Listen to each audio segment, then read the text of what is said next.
हमने बात की थी सम संख्या, विषम संख्या, भाज्य संख्या, अभाज्य संख्या और सहभाज्य संख्या की। ठीक है, अब अगर आपके पास में दशमलव के रूप में कोई संख्या आ जाती है, उसको हम किस रूप में प्रेजेंट कर सकते हैं, वो कौन सी संख्याएं होती है, परिमेय होगी या अपरिमेय, वो सारी चीजें हम पढ़ेंगे दशमलव पद्धति में। ठीक है, तो चलो स्टार्ट करते हैं। सबसे पहले हम बात करते हैं शांत संख्या की। तो शांत संख्या कौन सी होती है, ये परिमेय हो गई या अपरिमेय, वो हम आगे देखेंगे। तो शांत संख्या ऐसी दशमलव संख्याएं जो खत्म हो जाए, अर्थात एक स्थान पर जाके भाग क्या हो जाए उनका पूरा, जिसका शेषफल शून्य हो, इन्हें p बटे q रूप में लिख सकते हैं। ये कौन सी संख्या है आपकी, परिमेय संख्या। और उदाहरण मैंने नीचे लिए हैं 0.25, 0.654, 1/2, 1/4। जैसे मैं आपको उदाहरण लेके बताती हूँ। आपके पास संख्याएं हैं 0.454632 ये कोई संख्या है। ठीक है, दशमलव संख्या। अब ये देखो, एक पे जाके इसका भाग क्या हो गया, पूरा। ठीक है, तो ये कौन सी संख्या है आपकी, शांत। कौन सी है, शांत। ठीक है, जहां भाग पूरा हो जाए उसे क्या बोल देते हैं, शांत, यानी भाग क्या हो गया, शांत। ठीक है, तो ये कौन सी संख्या होगी, परिमेय। कौन सी होगी, परिमेय। और आप जानते हो परिमेय संख्या को p बटे q रूप में क्या कर सकते हो, लिख सकते हो। अब इसे p बटे रूप में कैसे लिखेंगे, देखो 0.4546321 है। अब इधर से गिनना स्टार्ट करो कि पॉइंट कितनी संख्या के बाद में, तो 1 2 3 4 5 6 7 7 का है, तो 45 46 321 के बटे में 7 जीरो लगा दोगे। ठीक है, तो मान कितना आ गया, बट्टे भाग किसका दे दोगे, 10 लाख का। ठीक है, इस प्रकार आप कर सकते हो 1 करोड़ का, क्योंकि कितनी संख्याएं हैं, 7, तो कितने हो गए, 1 करोड़। ठीक है, तो इस प्रकार आप इसे किस रूप में प्रेजेंट कर सकते हो, p बटे q रूप में। ठीक है, अब अगली संख्या आपके पास आती है अशांत संख्या। अशांत नाम से स्पष्ट है, यानी भाग क्या रहेगा, चलता हुआ रहेगा, शांत नहीं होगा। तो यहाँ देखो, ऐसी दशमलव संख्या जिसका शेषफल शून्य ना हो, भाग चलता ही रहे। जैसे मैंने उदाहरण लिए आपके सामने 0.333 और मैंने ऐसे डैश डैश डैश किया, इसका मतलब भाग आगे चल रहा है। नीचे देखो 0.521 521 521 ऐसे भाग चल रहा है। ठीक है, तो ये भी कौन सी संख्या है आपकी, अशांत संख्या। ठीक है, ये कितने प्रकार की होती है आपके पास, 2 प्रकार की, जो कभी खत्म ना हो। ठीक है, जो कभी खत्म ना हो, इसका मतलब भाग क्या हो, चलता ही रहे। ठीक है, अब मैं इसके प्रकार की बात करती हूँ कि 2 प्रकार कौन कौन से हैं। तो पहले तो है आपके सामने, तो पहला है आपके सामने अशांत आवर्ती।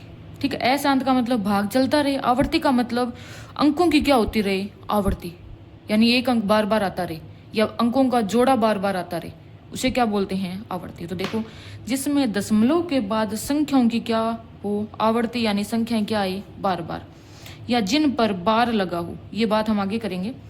जैसे मैंने उदाहरण दिया है 0.38 के ऊपर क्या लगा दिया मैंने, ऐसे लाइन, और इस लाइन को बोलते हैं बार। और इस लाइन का अर्थ होता है कि 3/8 की क्या हो रही है, पुनरावर्ती, यानी आवर्ती हो रही है, यानी 3/8 बार बार आ रहा है। तो इसे लिख सकते हैं 0.383838 से लेके आगे भाग चल रहा है। ठीक है, आगे देखो 0.6 की क्या है, बार।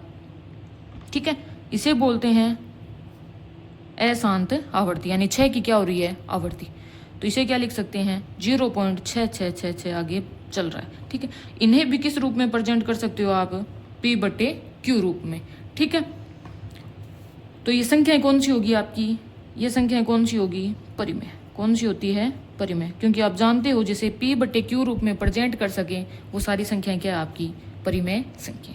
अब 2 नंबर आता है अशांत अनावर्ती, जिनमें दशमलव के बाद संख्याओं की आवर्ती ना हो। जैसे ऊपर वाले में 2 संख्याओं की या 1 संख्याओं की या 3 संख्याओं की क्या होती रही, पुनरावर्ती। जैसे अशांत वाली में आवर्ती हो रही थी, आवर्ती वाले में आवर्ती हो रही थी, और अशांत अनावर्ती वाले में नाम से स्पष्ट है, अनावर्ती का मतलब आवर्ती ना हो। तो यहाँ नीचे देखो उदाहरण 0.65331 ऐसे भाग आगे चल रहा है, 0.65321 ऐसे भाग आगे चल रहा है। ये भी कोई संख्या है, उनका भाग क्या चल रहा है आगे, जिसमें एक पैटर्न ना बने। पैटर्न का मतलब देखो, आगे मैं उदाहरण देके आपको बताती हूँ। जैसे मेरे पास संख्याएं हैं 0.45321 4 5 3 2 1 ऐसे चल रहा है।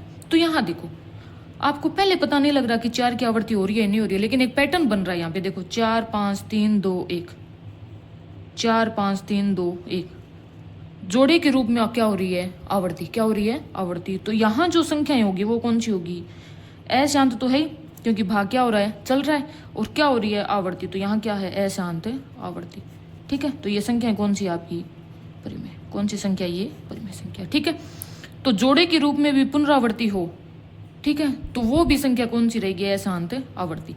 अब रही बात पैटर्न कैसे, ऐसे पैटर्न ना बने, ठीक है, वो कौन सी संख्या है आपकी अशांत अनावर्ती। जैसे मैं उदाहरण लेती हूँ 0.4532 1 2 3 4 5 6 7 8 ऐसे भाग चल रहा है। तो क्या कोई ऐसा जोड़ा बन रहा है जिसकी पुनरावृत्ति हो रही है, देखो 4 5 है, कहीं और जाके 4 5 आ रहा है, बीच में इतनी सारी संख्याएं मिल रही है आपको। ठीक है, इसका मतलब लगातार जोड़े मिलने चाहिए, ऐसे नहीं है 4 5 आ गया यहाँ भी 4 5 का जोड़ा बन रहा है तो ये कौन सी हो गई पुनरावृत्ति वाली, नहीं, जोड़ा मिलना चाहिए लेकिन पूरा जोड़ा मिलना चाहिए आगे पूरा का पूरा। ठीक है, तो ये कौन सी संख्या है आपकी अशांत अनावर्ती। और अशांत अनावर्ती हमेशा कौन सी संख्या होती है अपरिमेय, कौन सी होती है अपरिमेय। तो ये संख्या कौन सी होगी आपकी अपरिमेय। ठीक है, अब इन पूरी संख्याओं को हम एक डायग्राम के माध्यम से समझेंगे आपके सामने पूरे का पूरा। देखो यहाँ, ठीक है, मैं यहाँ पे आपके सामने एक डायग्राम लेके आ रही हूँ। डायग्राम दिख रहा है सबको, ठीक है। तो यहाँ देखो मैंने एक डायग्राम के माध्यम से सारी संख्याओं को एक साथ लिखा है। दशमलव पद्धति कितने प्रकार की होती है, दशमलव पद्धति में संख्याएं शांत और अशांत। शांत में भाग पूरा हो जाए यानी 0.25 आगे डैश डैश ना हो तो ये संख्या कौन सी है परिमेय संख्या। आगे अशांत दशमलव यानी भाग आगे आगे चलता रहे। ठीक है, इसमें 0.2 3 4 5 लगातार या किसी की पुनरावृत्ति हो।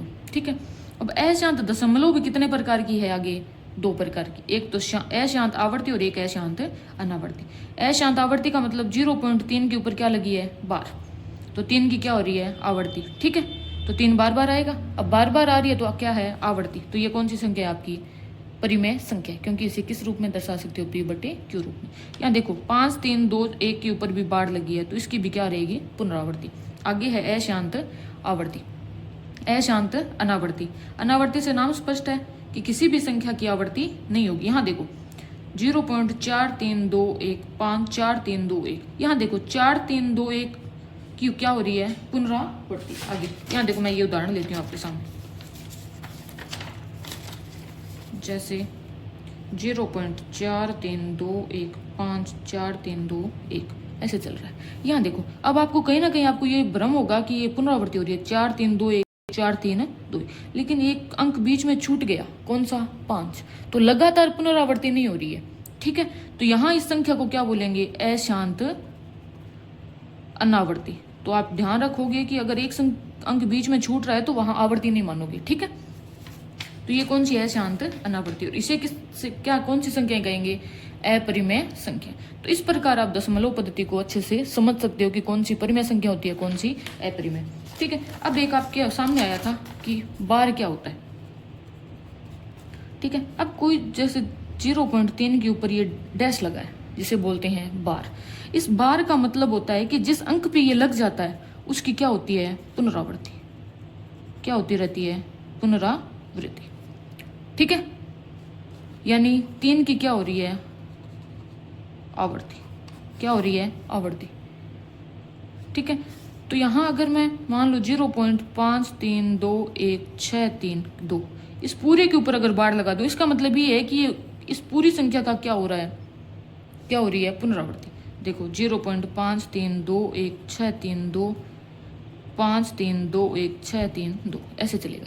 ठीक है, तो बार का मतलब समझ गए कि जिसके ऊपर बार लग जाती है वो अंक बार बार आता है। ठीक है, इसलिए इसे क्या बोलते हैं बार।